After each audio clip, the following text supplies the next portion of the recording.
특히 남북 정상 간 직통 전화, 이른바 한라인은 문재인 대통령과 김정은 위원장 두 정상의 관계 개선을 상징해줬다는 점에서 정부가 적잖이 당혹해할 것 같습니다. 취재 기자를 연결해 보겠습니다. 임명현 기자. 네, 청와대입니다. 자, 청와대의 공식 입장이 따로 안 나왔단 말이죠. 내부적으로는 어느 정도 충격이 좀 있을 것 같은데 분위기가 어떤지 파악이 됩니까? 네, 취재 과정에서 북한의 조치가 예상보다 강도 높다. 그래서 좀 당혹스럽다는 분위기가 감지되기도 했습니다. 하지만 청와대는 공식적으로는 일절 대응이나 반응을 하지 않았는데요. 특히 긴급 국가안전보장회의를 소집하는지가 관심이었는데 열지 않았습니다.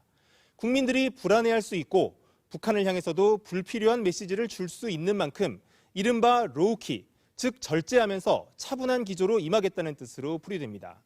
지금까지 나온 북한의 대남 공세에서 문재인 대통령을 직접 겨냥하진 않았고 또 김정은 위원장의 대남 비방도 나오지 않은 만큼 판 자체를 깨려는 것은 아니라는 분석입니다. 그래서 일희일비하지 않고 상황이 더 악화되지 않도록 정부가 할 수 있는 최선의 일을 다해 나가겠다는 게 청와대의 기류입니다. 자, 지금 임 기자가 할 수 있는 일을 하겠다 이렇게 말을 했는데 구체적으로 어떤 대응책이 가능할까요?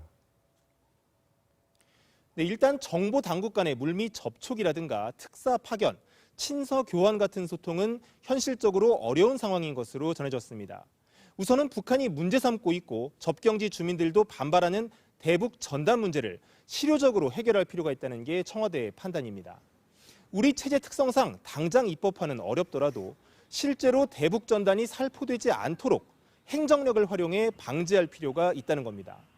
또 다음 주 6.15 남북정상회담 20주년을 계기로 흔들림 없이 한반도 평화 프로세스를 추진해 가겠다는 뜻을 문재인 대통령이 직접 밝힐 것으로 예상됩니다. 일부 전문가와 또 여당 의원들은 판문점 선언 비준동의안 처리와 같은 좀 더 적극적인 남북 합의 이행이 필요하다고 정부에 제안하고 있는 것으로 전해졌습니다.